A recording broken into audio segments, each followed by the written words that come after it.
उतार चढ़ाव के बीच बाजार में लगातार तीसरे दिन तेजी। निफ्टी हल्की बढ़त के साथ 24,350 के करीब। बैंक निफ्टी में भी फ्लैट कारोबार, हालांकि मिड कैप और स्मॉल कैप अच्छी बढ़त के साथ कर रहे हैं आउट परफॉर्म। आईटी की 5 दिनों की ताबड़तोड़ तेजी पर लगा ब्रेक। आज निफ्टी आईटी इंडेक्स करीब 2% टूटा। साथ ही निफ्टी के टॉप 5 लूजर में आईटी शेयर शामिल। उधर मिड कैप परसिस्टेंट टूटा। ग्लोबल बाजारों में चिप शेयरों की तेजी से सेंटिमेंट कमजोर। अच्छे नतीजों के बाद महिंद्रा एंड महिंद्रा में लगातार दूसरे दिन तेजी। कंपनी के group CEO doctor Anish Shah हमसे खास बातचीत में बोले, ग्रोथ के मामले में महिंद्रा एंड महिंद्रा करेगा आउट परफॉर्म। सीवी सेगमेंट में मार्केट शेयर 20% करने का रखा लक्ष्य। कहा ईवी सेगमेंट करेंगे बड़े लॉन्च।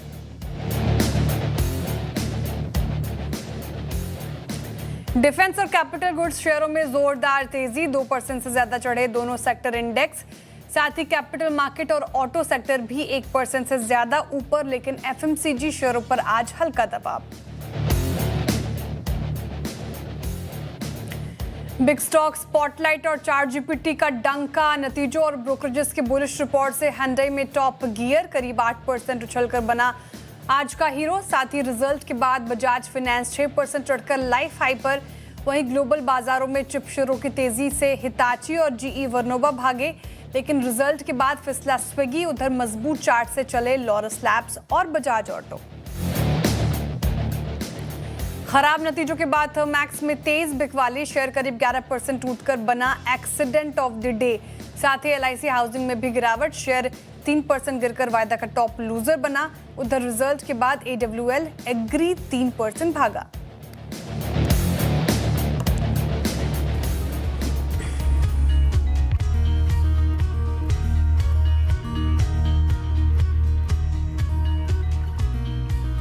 नमस्कार, सीएनबीसी आवाज मोतीलाल ओसवाल लाइव स्टूडियो में आप सभी का स्वागत है। आप देख रहे हैं ट्रेडर्स हॉटलाइन। मैं हूं आपके साथ श्रेया ठाकुर और हफ्ते का आखिरी कारोबारी सत्र है और हमारे साथ मार्केट एक्सपर्ट अमित सेठ जी मौजूद हैं, जो अगले आधे घंटे आपके सवालों के जवाब देंगे। साथ ही बताएंगे कि इस बाजार में करना क्या है, उनसे राय ले। लेकिन उससे पहले एक चेक, निफ्टी और बैंक निफ्टी दोनों स्क्रीन पर रख दीजिए। निचले स्तरों से अब थोड़ी रिकवरी के साथ निफ्टी ऊपर आता हुआ एक डिप आई। डिप में फिर से बाइंग आई 24,230 200 इनफैक्ट 24,300 मान लें मोटा मोटी। आज का इंट्राडे लो है अभी और उससे बस थोड़े ऊपर हम कामकाज कर रहे हैं। बैंक निफ्टी हालांकि आज अच्छी बढ़त के साथ शुरुआत हुई थी, लेकिन बढ़त गवाई है, ऊपरी स्तरों से फिसला है। वही आईटी रखिएगा। एक बार बैंक निफ्टी का इंट्राडे चार्ट रख दीजिए स्क्रीन पर।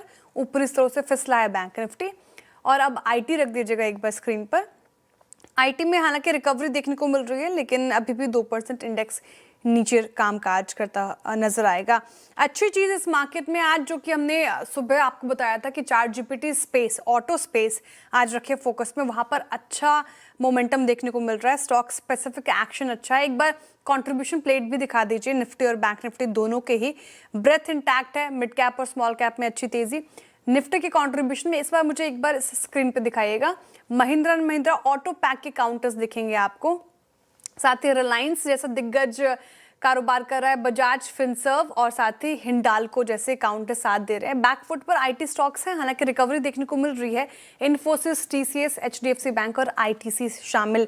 बैंक निफ्टी के कंट्रीब्यूशन प्लेट में आपको यही काउंटर्स दिखेंगे जो थोड़ा बैकफुट पर हैं। एचडीएफसी और इंडसइंड से उतना साथ नहीं मिल रहा, लेकिन एसबीआई, आईसीआईसीआई, फेडरल और बैंक ऑफ बड़ौदा पुश करने की कोशिश कर रहे हैं। फ्राइडे का सेशन है, क्या करना चाहिए? इंडाइसिस पे क्या कोई ट्रेड बन रहा है या स्टॉक स्पेसिफिक मूव ही अपनाएं मार्केट में, समझ लेते हैं अमित जी से। Amit ji good morning. और स्टॉक स्पेसिफिक मूव तो अच्छा है मार्केट में। निफ्टी में हमने एक डिप देखी, फिर वहां से थोड़ी रिकवरी आई है। वही बैंक निफ्टी ऊपर इस तरह से फिसल रहा है। कोई ट्रेड दिख रही है क्या निफ्टी बैंक निफ्टी में? जी good morning Shreya ji and good morning to all the viewers. Shreya ji, अगर हम निफ्टी की पोजिशनली बात करें तो लगभग आज 4th day of the rally है। We are almost near the 200 EMA और कहीं ना कहीं हमारा रेजिस्टेंस आता है 24,400। हैविंग सेड दैट, मैं ये नहीं कह रहा कि बाजार में कोई वीकनेस है, but almost 4th day of the rally है और थोड़ा रेजिस्टेंस के हम आसपास है। एग्जिस्टिंग पोजीशन है तो बने रहे 24,300 के स्टॉप लॉस के साथ। फ्रेश पोजीशन के लिए आइदर मैं एक ब्रेकआउट की वेट करूंगा जो कि 24,400 रेजिस्टेंस के ऊपर आता है, या कोई अच्छा डिप मिले जहां पे रिस्क रिवॉर्ड फेवरेबल हो जाए। तो इन स्तरों पे मैं कोई नई पोजीशन नहीं बनाऊंगा, एग्जिस्टिंग पोजीशन है तो होल्ड करेंगे। स्टॉप लॉस आपको बता दिया है। तो that is a view on Nifty. Bank Nifty हम जरूर अवॉइड करेंगे, ऑल्दो 10 और 20 डेमा के आसपास आ गया है, लेकिन अभी भी यहाँ पे जो बैंक निफ्टी के कंपोनेंट्स हैं, थोड़ा वहां पे कन्विक्शन नहीं है इंडिविजुअल चार्ट्स में। मे बी थोड़ा और रिकवरी की जरूरत है। मे बी 57,500 के ऊपर निकले तो यहाँ पे स्ट्रेंथ आएगी, but till that time it is sideways. Sideways है थोड़ा निफ्टी, बैंक निफ्टी पे ये व्यू ले लिया, लेकिन स्टॉक स्पेसिफिक मूव अच्छा है। तो क्वेरीज एड्रेस करते हैं हमारे व्यूअर्स की। वो नंबर आपकी स्क्रीन पर अभी आएगा जिसके जरिए आप कनेक्ट कर सकते हैं सीएनबीसी आवाज के साथ, अपने सवाल पूछ सकते हैं। व्हाट्सएप नंबर नोट कर लीजिए 7045220000। इस व्हाट्सएप नंबर पर अपना प्रश्न भेजें। इसके अलावा आप हमें सोशल मीडिया प्लेटफॉर्म्स पर भी टैग करके क्वेश्चन पूछ सकते हैं, सीएनबीसी आवाज के सोशल मीडिया हैंडल्स पर, या फिर श्रेया ठाकुर को डायरेक्टली डीएम करके इंस्टाग्राम एक्स पर अपने सवाल पूछ सकते हैं। इस कड़ी में सबसे पहले हमारे साथ जुड़ रहे हैं अब, ठीक है, अरुण नासिक जी, नासिक से। तो अरुण जी नमस्कार, स्वागत है आपका कार्यक्रम में। बताइए क्या सवाल है आपका? जी मैडम, मैंने सेंट्रल बैंक खरीदे है। भाव बताइए सर। जी मैडम, मैंने 32 रुपए से खरीदे हुए हैं। क्या पूछना चाह रहे हैं? लंबी अवधि का नजरिया आपका, शॉर्ट टर्म होल्ड करना चाह रहे हैं?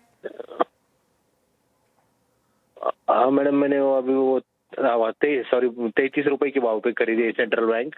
900 क्वांटिटी है, क्या करें? शॉर्ट टर्म के लिए खरीदी मैंने। शॉर्ट टर्म का खरीदा आपने। 3 महीने का व्यू मान लेती हूँ मैं। काफी चार्ट्स पे वीक हो गया है Central bank of India Amit ji. मतलब इस साल में अब तक 17% टूट चुका है ये काउंटर। कुछ खास रिटर्न्स मिले नहीं यहाँ पर, ये भी थोड़ा लॉस ही झेल रहे हैं, हालांकि लॉस इनका कम है। शॉर्ट टर्म क्या व्यू बन रहा है? क्या मुनाफा कमा कर देगा? बेस बनता हुआ नजर आ रहा है इस पर्टिकुलर काउंटर पे, या फिर एग्जिट करना बेहतर होगा? श्रेया जी देखिए, सेंट्रल बैंक का स्ट्रक्चर डेफिनेटली वीक है। चार्ट्स में लोअर लो लोअर हाइज बन रहे हैं। लंबे अरसे से 200 डेमा के नीचे ट्रेड कर रहा है, और कोई भी पुल बैक आता है पॉजिटिव साइड में तो वो सस्टेन नहीं करता और वापस हम स्टॉक में गिरावट देखते हैं। रिलेटिव स्ट्रेंथ यहाँ पे काफी वीक है, जहाँ पे सेक्टर में हम दूसरे स्टॉक्स लाइक पीएनबी देख रहे हैं अच्छा परफॉर्म कर रहे हैं। तो सेंट्रल बैंक की ट्रेजेक्टरी डाउनवर्ड है। कोई ज्यादा विशेष लॉस नहीं है, इनको 2 रुपए का लॉस है। मेरी सलाह तो यही है कि कोई भी उछाल है जहां पे थोड़ा बहुत भी इनका लॉस कम हो तो यहाँ से निकलने की कोशिश करनी चाहिए। Central bank of India sell and rise की स्ट्रैटेजी, वैसे भी लॉस कम है तो एग्जिट ही कर लीजिए, ज़्यादा बेहतर रहेगा, अमित जी का ये मानना है। इस पर राय ले ली हमने। आगे बढ़ते हैं और एक बस स्टॉक लेकर आइए। थर्मैक्स आज थोड़ा ज़्यादा डेंट पड़ता हुआ इस पर्टिकुलर काउंटर पर 11% नीचे आपको कामकाज करता हुआ नजर आएगा। दरअसल नतीजे आए और नतीजे बाजार को पसंद नहीं आए क्योंकि कमज़ोर हैं। रेवेन्यू में 7% की बढ़त रही है, लेकिन अगर आप प्रॉफिट की बात करें तो यहाँ पे तगड़ी मार 83% गिरावट रही है। साथ ही मार्जिन्स पर भी दबाव है। और इस बार के नतीजे और ग्रोथ गाइडेंस पर बातचीत के लिए हमारे साथ कंपनी के एमडी एंड सीईओ आशीष भंडारी जी जुड़ रहे हैं। आशीष जी गुड मॉर्निंग, स्वागत है आपका कार्यक्रम में। श्रेया बात कर रही हूँ सर। सवाल पहला यही, थोड़ा प्रॉफिट ज्यादा गिर गया सर Q1, इसके पीछे के कारण क्या है? कोई वन ऑफ है क्या? नमस्ते श्रेया। हाँ, बहुत बड़ा कारण एक वन ऑफ है, उसके अलावा भी है, बट सबसे बड़ा कारण है कि एक हमारा जो प्रोजेक्ट है 2022 का प्रोजेक्ट है, अब 4 साल हो गए, आखिरी साल है एग्जीक्यूशन का। उसमें जो हमारी इंजीनियरिंग पार्टनर कंपनी है उसके थ्रू चेंजेस आए डिजाइन में, जो कि बहुत लेट थे और अनएक्सपेक्टेड थे। तो प्रोजेक्ट्स में हम कॉस्ट टू कंप्लीशन बोलते हैं, मतलब अगले 4 क्वार्टर में जो ये प्रोजेक्ट खत्म करना है उसके लिए जो हमें एडिशनल पैसे चाहिए उसके लिए हमें इसी क्वार्टर में प्रोविजन लेना पड़ता है। तो उस क्वार्टर के लिए इस क्वार्टर में हमने 90 करोड़ से ज्यादा का प्रोविजन लिया है इस एक सिंगल प्रोजेक्ट के अगेंस्ट, और ये प्रोजेक्ट इस साल एग्जीक्यूट हो जाएगा। इसके अलावा गल्फ वॉर की वजह से हमारे थोड़े रेवेन्यूज, क्योंकि हमारा बैकलॉग अच्छा था पर हम वो उसको पूरा रेवेन्यू में कन्वर्ट नहीं कर पाए, क्योंकि हमारे करीब 300 करोड़ के का जो रेवेन्यू था वहाँ पे माल तैयार था पर कस्टमर्स ने पिक नहीं किया। काफी कुछ उसमें से इंटरनेशनल कस्टमर्स थे जो कि मिडल ईस्ट में भी बेस्ड थे। और एंड कमोडिटी प्राइस में भी थोड़ा इंक्रीज था। तो कमोडिटी प्राइस इम्पैक्ट और रेवेन्यू नहीं शिफ्ट करने का इम्पैक्ट था, और उसके बाद ये एक वन टाइम 90 करोड़ प्लस का जो हमें हिट लेना पड़ा। इन सब के चलते ये क्वार्टर थोड़ा खराब था। अगर आप ठीक। मुझे 2 मिनट और दें तो नहीं, मैं मैं जो आपके सवाल viewers- उसी पे आ रही थी इनफैक्ट आशीष जी, क्योंकि मार्जिन्स भी थोड़े घटे हैं और 10% से घटकर करीब 3% रह जी, गए। आपने वन टाइम इम्पैक्ट समझाया हमें, लेकिन अगर इसको हटा दे तो क्या सेकंड हाफ में मार्जिन सुधरेंगे? कहाँ तक के लेवल्स आप देख पा रहे हैं?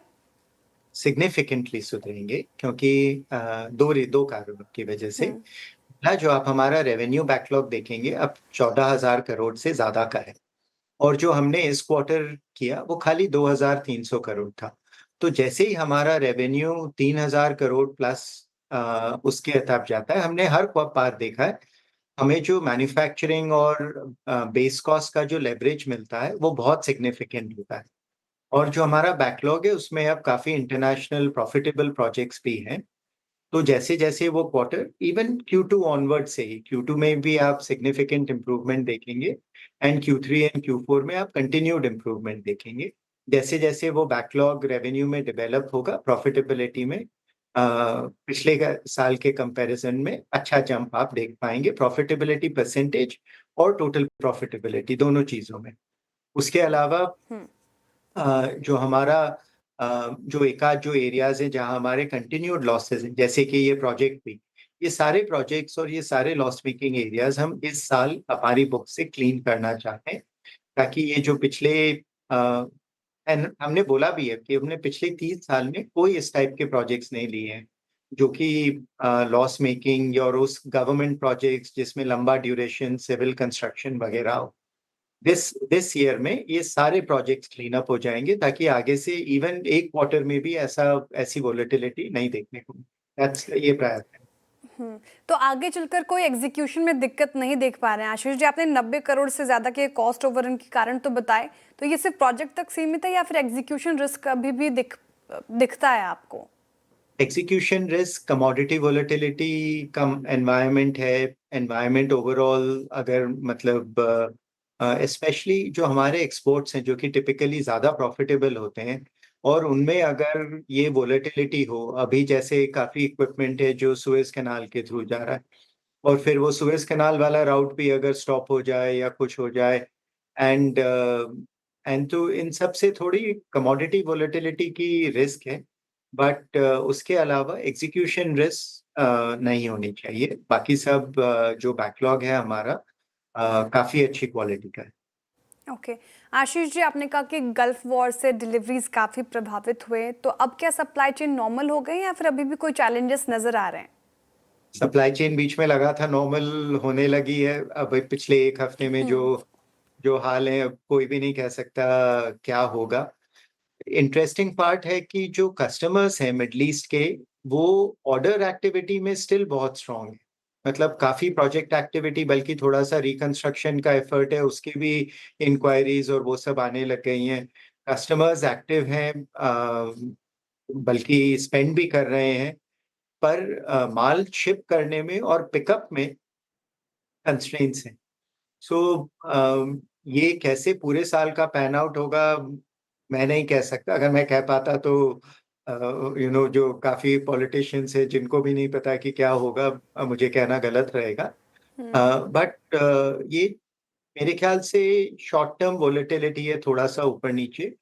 बट जो पाइपलाइन है और जो बैकलॉग बिल्ड हो रहा है उसकी जो क्वालिटी है और जो स्ट्रेंथ है वो स्ट्रांग है, और वो मतलब एक महीना इधर उधर होगा बट शिप होगा, और रेवेन्यू में आप अच्छा जंप देखेंगे फरमाइश।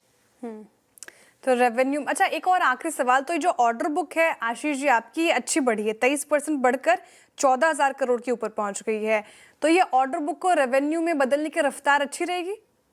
जी, अच्छी रहेगी। ऑर्डर बैकलॉग बढ़ा है जो कि 14,000 से हो गया है। ऑर्डर हमने इस क्वार्टर थोड़ा सा पेशेंट रहे, पाइपलाइन बहुत अच्छी है, इस साल भी हम ऑर्डर्स पे ग्रोथ करेंगे। ओवरऑल हमारा जो बैकलॉग है वो बढ़ता ही जाएगा, एंड अभी हमें काफी इंटरनेशनल प्रेस्टिजियस प्रोजेक्ट्स में भी ब्रेक थ्रू मिला है। इस पिछले क्वार्टर में हमें यूएस में डेटा सेंटर में बॉयलर प्रेशर पार्ट्स का भी ब्रेक थ्रू मिला है। तो अब हमारे 2 मेजर प्रोडक्ट्स हैं, कूलिंग और बॉयलर्स, जो कि यूएस के डेटा सेंटर्स में जा रहे हैं, जो कि अच्छे ब्रेक थ्रूज हैं। तो I am bullish on the year. पूरा अच्छा साल जाएगा थर्मैक्स के लिए। Q1 मुश्किल था, बहुत मुश्किल था। एंड इसमें जो हमने थोड़ी जी गलतियां हमने काफी पहले सालों में की हैं, जिसका कि अभी हमें भुगतना पड़ रहा है, ये हमें बिल्कुल रिपीट नहीं करना है। और पिछले 3 साल में जितने भी हमने एक्शंस लिए हैं, इस उससे लिए कि ये हमें कभी भी आगे रिपीट करने की जरूरत नहीं। जी बस मैं यही कह सकता हूँ, मुश्किल क्वार्टर था, बट आगे वाला टाइम बहुत बेटर है। जी बहुत शुक्रिया आशीष जी इतनी खुलकर बात करने के लिए और अपनी राय रखने के लिए। And all the very best for second half. उम्मीद करते हैं जो आप कहे वही साबित होता हुआ नजर आए। बहुत शुक्रिया आज वक्त देने के लिए। चलिए आगे बढ़ते हैं और थर्मैक्स लेकर आइए स्क्रीन पर। मैनेजमेंट काफ़ी कॉन्फिडेंट साउंड कर रहे थे सेकेंड हाफ को लेकर अमित जी, लेकिन Q1 मुश्किल था इनके लिए, तो स्टॉक को पनिश तो किया गया है स्ट्रीट द्वारा, 11% नीचे है। क्या लगता है चार्ट देखकर? श्रेया जी, एक गैप के साथ स्टॉक ने अपना 200 डेमा ब्रेक किया है। ऑफ कोर्स नीचे के लेवल से रिकवरी जरूर आई है, बट जब इतना बड़ा एक गैप डाउन हो जाता है और अभी भी 11% डाउन है, तो स्टॉक को फॉर नेक्स्ट बुलिश फेज एक बेस बनाना पड़ता है। तो मेरे को लगता है for the timing it is an avoid, let it make a base, थोड़ा बेस इसको बनाने दीजिए। फिलहाल अगर हम इसे अवॉइड करें तो ज्यादा बेटर रहेगा। कि अभी फिलहाल थर्मैक्स को अवॉइड करना है। राज किशोर जी अब हमारे साथ जुड़ रहे हैं रांची से। राज जी नमस्कार, सुन पा रहे हैं आप मुझे? जी मैम सुन रहा हूँ। जी प्रश्न हेलो। पूछो अपना। हाँ जी मैं सुन पा रही हूँ आपका सवाल। वेंकीज इंडिया 1600 पे 100 शेयर है और ये 3 महीने के लिए क्या इसका पर्सपेक्टिव होगा? आपने 1600 की अपनी खरीद बताई है, 1484 पे कर रहा कारोबार, लॉस हो रहा आपको 115 रुपए प्रति शेयर का। जी।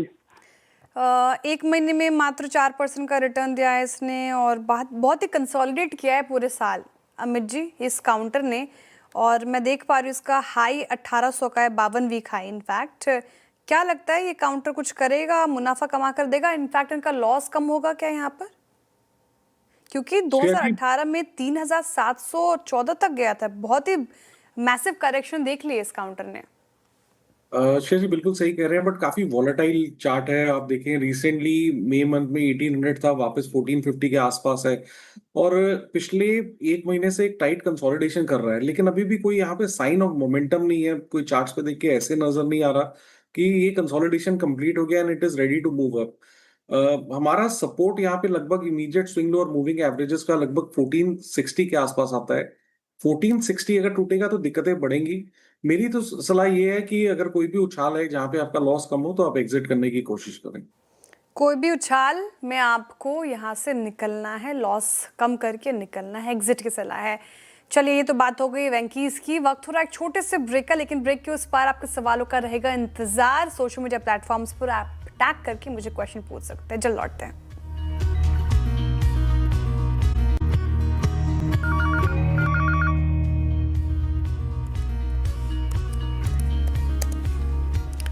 Welcome back. आप देख रहे हैं ट्विटर्स हॉटलाइन CNBC आवाज पर। चलिए बहुत सारे सोशल मीडिया क्वेरीज आए हैं, फटाफट से एड्रेस करने की कोशिश करते हैं, ज़्यादा से ज़्यादा सवाल लेंगे। आकाश जी का सवाल मैंने पिक किया है। इन्होंने अमित जी निफ्टी की पुट ले रखी है 24,200 की 79 पर, क्या किया जाए? जी अभी तो कोई साइन ऑफ ऐसा वीकनेस नहीं है, लेकिन अगर आप होल्ड कर ही रहे हैं विद रेजिस्टेंस इन माइंड तो आप एक स्टॉप लॉस यहाँ पे लगभग 40 रुपीज का लगा के रखें। ओके ठीक है, निफ्टी पर ये व्यू हो गया। अच्छा एक बड़ी ब्रेकिंग, बिग ब्रेकिंग में इसको चलाएंगे और देखेंगे ऑफशोर एक्सप्लोरेशन पर बड़ा फैसला संभव हो सकता है। इस वक्त की सबसे बड़ी खबर आप CNBC आवाज़ पर देख रहे हैं और आज कैबिनेट में हो सकता है इसका फैसला। इस पर नजरें रहेंगी यहाँ पे फिलहाल, और जैसे ही अपडेट आता है हम अपने CNBC आवाज़ के दर्शकों को बताते रहेंगे। और इस पर थोड़ी देर में हम लक्ष्मण जी को भी जोड़ेंगे। लक्ष्मण जी हमारे साथ जुड़ते हुए। लक्ष्मण जी गुड मॉर्निंग। बड़ी खबर इस वक्त की क्या डिटेल्स निकल कर आ रहे हैं सामने? देखिए, मुझे जो सूत्रों से एक्सक्लूसिव जानकारी मिली है उसके मुताबिक अब से कुछ ही घंटे बाद कैबिनेट की एक महत्वपूर्ण बैठक होने वाली है और उस बैठक में एक बड़ा फैसला लिया जा सकता है। वो बड़ा फैसला होगा डीप सी एक्सप्लोरेशन के लिए, यानी समुद्र की गहराई में जाकर के आप वहां पे एक्सप्लोरेशन करिए और वहां से ऑयल एंड गैस निकालिए। जो कंपनियां ऐसा करेंगी उनको सरकार इंसेंटिव देगी। अभी क्या होता है कि डीप सी एक्सप्लोरेशन जो किया जाता है उसमें काफी ज्यादा जोखिम होता है, तो कंपनियां आमतौर पे वहां ज्यादा जोखिम लेने के मूड में होती नहीं है, लिहाजा निवेश नहीं होता है। निवेश नहीं होता तो अपने पास जो खजाने पड़े हुए हैं डीप सी एक्सप्लोरेशन में, डीप सी में जो ऑयल गैस पड़ा हुआ है वो ऑयल गैस हम लोग एक्सप्लोर नहीं कर पाते हो। इसकी जरूरत महसूस हुई जब ईरान यूएस वॉर शुरू हुआ तब। अब सरकार ने इसके लिए खास स्कीम तैयार किया है और सूत्र बता रहे हैं कि इस स्कीम को आज कैबिनेट की बैठक से मंजूरी मिल सकती है। इस स्कीम का नाम हो सकता है समुद्र मंथन। जी हाँ, समुद्र मंथन स्कीम का नाम हो सकता है। उस पर करीब 84,000 करोड़ रुपए सरकार खर्च करेगी और खर्च वहां करेगी जहां पे हाई रिस्क है, जहां पे ज्यादा जोखिम है डीप सी एक्सप्लोरेशन के लिए। तो इसके पूरे मसौदे को तैयार कर लिया गया था पेट्रोलियम मंत्रालय की तरफ से। उसको खासतौर से जो एक्सपेंडिचर फाइनेंस कमेटी होती है ईएफसी, उससे भी मंजूरी मिल चुकी थी। अब ये प्रस्ताव कैबिनेट में भेजा जा चुका है और सूत्र बता रहे हैं कि बहुत हद तक संभावना है कि शायद आज कैबिनेट की बैठक जो दोपहर 1 बजे होने वाली है वहां पे इस प्रस्ताव को मंजूरी मिलता हुआ आपको दिखे। डीप सी एक्सप्लोरेशन पर ये बड़ी खबर आती हुई। अच्छा लक्ष्मण जी, हालांकि आपने बताया कि क्यों ज़रूरत पड़ी, थोड़ा और डिटेल में बताएंगे ज़रूरत किस लिहाज से पड़ी और इसका फ़ायदा क्या होगा?